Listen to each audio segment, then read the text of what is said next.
దేవునికి స్తోత్రము, దేవదేవునికి వందనములు. ప్రభువైనటువంటి యేసుక్రీస్తు నామంలో మీ అందరికీ శుభములు తెలియజేస్తున్నాను.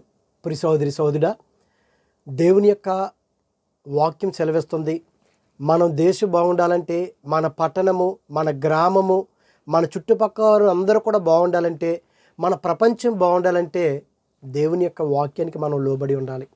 దేవుని యొక్క వాక్యాన్ని అనుసరించి మనం నడుచుకోవాలని దేవుని యొక్క వాక్యం సెలవుస్తుంది.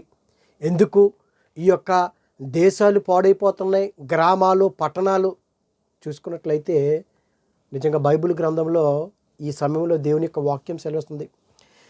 న్యాయము జరిగించటం వలనంట రాజు దేశమునకు క్షేమం కలుగు చేయునంట.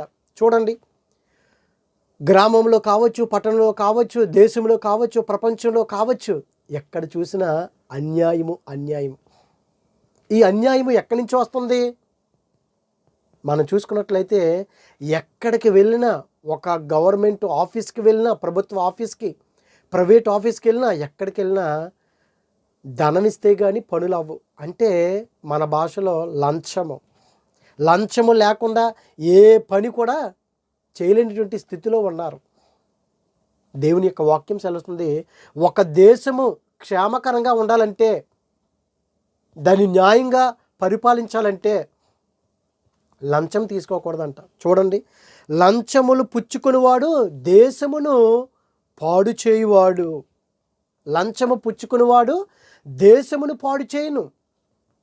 ప్రియ సోదరి సోదరుడా, లంచాలు ఎవరైతే తీసుకుంటున్నారో, అటువంటి మనసు ఉన్నదో దేవుని మనం అడగాలి. ప్రభువా, ఇదిగో నాలో లంచగొంటితనం ఉంది, నాలో అబద్ధాలు ఉన్నాయి, నాలో దొంగతనం అనేది ఉన్నది, ఇదిగో లేని వార్తను నేను పుట్టిస్తున్నానయ్యా, న్యాయాన్ని అన్యాయంగా నేను త్రిప్పేస్తున్నానయ్యా, ఇది నాలో ఉంది, తీసేవయ్యా అని మనం అడిగినట్లయితే ఇదిగో మన దేశం బాగుంటుంది, క్షేమకరంగా ఉంటుంది.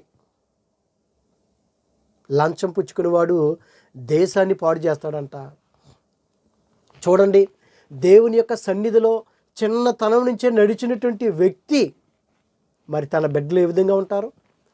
దేవుడితోటి మాట్లాడేటువంటి వ్యక్తి, దేవుని యొక్క స్వరాన్ని వినేటువంటి వ్యక్తి సమూయేలు గారు మరి నిజంగా తనకి 2 కుమారులు కూడా, యావేలు, అబియా కూడా బెర్షెబాలో మరి న్యాయాధిపతులుగా ఉండినటువంటి సమయాల్లో వారంతా దేవుని యొక్క వాక్యం సెలవుస్తుంది. 1 సమూయేలు గ్రంథము 8వ అధ్యాయము 3వ వచనం నుంచి చూసుకున్నట్లయితే, అతని కుమారులు అతనిని ప్రవర్తనను అనుసరించి నడవక. ఎవరి కుమారులు? సమూయేలు గారి కుమారులు. అతని కుమారులు అతని ప్రవర్తనను అనుసరింపక. సమూయేలు గారి ప్రవర్తన లేదు, సమూయేలు గారు మంచితనం వారిలో లేదు, సమూయేలు గారి యొక్క భక్తి వారిలో లేదు. ధనాపేక్ష కలిగినటువంటి వారై లంచములు పుచ్చుకొనుచు. చూడండి, దైవ సేవకుని యొక్క బిడ్డలు ఎలాగున్నారో, ధనాపేక్ష వలన తమ యొక్క కండులు వారే పొడుచుకున్నారని దేవుని యొక్క వాక్యం చేస్తుంది. ధనాపేక్ష కలిగి మనం జీవించకూడదు, ధనాపేక్ష మనం కలిగి ఉండకూడదంట. ఇదిగో వీరైతే ధనాపేక్ష కలిగి, ధనాపేక్షులై లంచము పుచ్చుకొని న్యాయమును త్రిప్పివేయగా, న్యాయాన్ని ఎలాగా అన్యాయంగా త్రిప్పేస్తున్నారు. అంటే లంచము ఎంత భయంకరమైనదో ఒకసారి మనల్ని మనం పరీక్షించుకోవాలి. అయ్యో, నాలో లంచగొండితనం ఉన్నదేమో, నేను ఒకవేళ లంచాలని ప్రోత్సహిస్తున్నానేమో, వాడికి 1000 ఇస్తే నాకు మధ్యలో ఒక 200 వస్తాయి అని మనం మధ్య రకంగా ఉంటున్నామేమో. లంచగొండితనం అంట దేశాన్ని పాడు చేస్తుంది. లంచగొండితనం కలిగి ఉన్నారు దేవుని యొక్క దైవ సేవకుల యొక్క బిడ్డలు, ధనాపేక్ష కలిగి.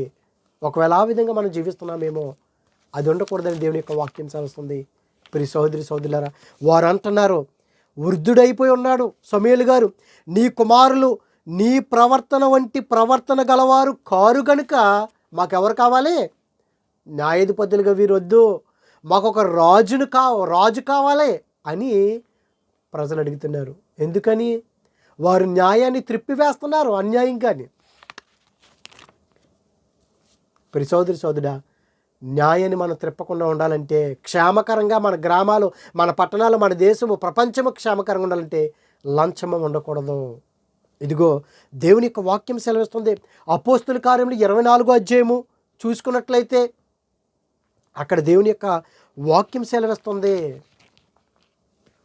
అపోస్తులుంటి పౌలు గారు తన్ను తాను నిరూపించుకుంటానికి మరి రోమా వెళ్ళినప్పుడు మరి నిజముగా వారు ఆయన చూడండి, ఫెలిక్స్ అనే ఒక వ్యక్తి తన భార్యతో కూడా కలిసి పౌలు గారి యొక్క వాక్యం వినటానికి ఆయన పిలిపించుకునేవాడంట. ఒకనొక దినాన పౌలు గారిని పిలిపించుకుని ద్రుసిల్లా, ఫెలిక్స్ పౌలు గారిని పిలిపించుకున్నప్పుడు వాక్యం బోధించారు. నీతిని గూర్చి, ఆశా నిగ్రహం గూర్చి, రాబో సంగతుల గురించి పౌలు గారు బోధించినప్పుడు ఫెలిక్సే భయపడిపోయి చాలు అని చెప్పేసి వెళ్ళిపోతే పద్దాకనంట ప్రతిసారి పౌలు గారిని రప్పించుకునేవాడంట. ఎందుకని? వాక్యం చదువుదాం. 26వ వచనం. తరువాత పౌలు వలన తనకు ద్రవ్యము దొరుకునని ఆశించి మాటికి అతనిని పిలిపించి అతనితో సంభాషణ చేయుచుండెను. అపోస్తుల కార్యములు 24-26 వచనంలో చూడండి. అతనికి ఏదన్నా ధనం దొరుకుతుందేమో, ధనం దొరికితే కనుక ఒకవేళ లంచం ఏమైనా ఇస్తాడేమో చూద్దామని దాని కొరకు పిలిపించుకునేవాడు. పౌలు గారు ఎక్కడా లంచం ఇవ్వలేదు. లంచం అంట తీసుకునేవాడికి ఆడికి మాణిక్యంగా కనబడుతుందంట అది. కానీ లంచం తీసుకోకూడదని దేవుని యొక్క వాక్యం సెలవుస్తుంది. ఇదిగో నిర్గమకాండము 23వ అధ్యాయము 8వ వచనం చూసుకున్నట్లయితే లంచము తీసుకొనకూడదు. లంచము దృష్టి గలవానికి గుడ్డితనము కలుగు చేసి నీతిమంతుల మాటలకు అపార్థము చేయించును. ఎవడైతే లంచము తీసుకున్నాడో వాడి యొక్క కన్నులకి గుడ్డితనం కలుగు చేస్తుందంట. నీతిమంతుల యొక్క మాటలకు అపార్థము చేసుకున్నట్లుగా చేస్తుంది. న్యాయాన్ని అన్యాయంగా మారుస్తుంది. నీతిమంతుల యొక్క మాటల్ని అపార్థం చేసుకునేటట్లుగా ఈ లంచం మార్చేస్తుంది. ఉన్నది లేనట్టుగాను, లేనిది ఉన్నట్టుగాను మార్చేస్తుంది. దుష్టుడు కదా వీడు. మనం ఎప్పుడు కూడా ఆ విధంగా మనం ఉండకూడదని దేవుని యొక్క వాక్యం సెలవిస్తుంది. ప్రియ సోదరులారా, ఒకవేళ మనం లంచం తీసుకున్నామేమో, అటువంటి మనస్తత్వం మనలో కలిగి ఉన్నదేమో, లంచం తీసుకొనకూడదు. లంచం తీసుకున్నట్లయితే దేవుని దృష్టికి మనం ఏ విధంగా మనం ఉంటాం చూడండి. సామెతల గ్రంథంలోనే చూసుకున్నట్లయితే 17వ అధ్యాయము 8వ వచనంలో లంచము దృష్టికి మాణిక్యం వలె నుండును. వాడి దృష్టికి ఎలాగుంటుందంటే మాణిక్యం వలె ఉంటుంది. 23వ వచనంలో చూసుకున్నట్లయితే న్యాయాన్ని చెరుపుటకై దుష్టుడు ఒడిలో నుండి లంచము పుచ్చుకొనును. దుష్టుని యొక్క ఒడిలో నుండి లంచము పుచ్చుకొనునని దేవుని యొక్క వాక్యం సెలవుస్తుంది. ప్రియ సోదరులారా, అంటే లంచాన్ని మనము తీసుకొనకూడదు, లంచాన్ని మనము ఎంకరేజ్ చేయకూడదు. ఇదిగో సమూయేలు గారి బిడ్డలో లంచాన్ని తీసుకొని న్యాయాన్ని త్రిప్పేస్తున్నారు.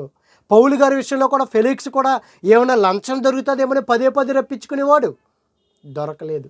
చూడండి, నిర్గమకాండంలోని 18వ అధ్యాయంలో చూసుకున్నట్లయితే న్యాయం కోసం మోషే గారి దగ్గరికి వచ్చినప్పుడు ఉదయం నుంచి సాయంత్రం వరకు జనులు నిలబడే ఉంటారు, మోషే గారు కూర్చొని ఉంటారు. అధ్యాయం అంతా మీరు చదివినట్లయితే అది చూసినటువంటి మోషే గారు మామగారు అయినటువంటి ఇత్రో, ఇది మంచి పద్ధతి కాదు, నువ్వు కూర్చుంటాం ఏంటి, వాళ్ళందరూ ఉదయం నుంచి సాయంత్రం వరకు నిలబట్టం ఏంటి అని అంటే, లేదు దేవుని యొక్క సన్నిధిలోకి వచ్చారు న్యాయం తీర్చుకుంటూ కానీ అన్నప్పుడు, ఇదిగో నువ్వు కొంతమంది నువ్వు ఏర్పాటు చేసుకో, నీతి కలిగినటువంటి వారిని, దైవభక్తి కలిగినటువంటి వారిని నువ్వు ఏర్పాటు చేసుకుని లంచగొండితనం ఉన్నటువంటి వారిని అసలు దరిబోన్లోనికి రానవద్దు అని అంటాడు.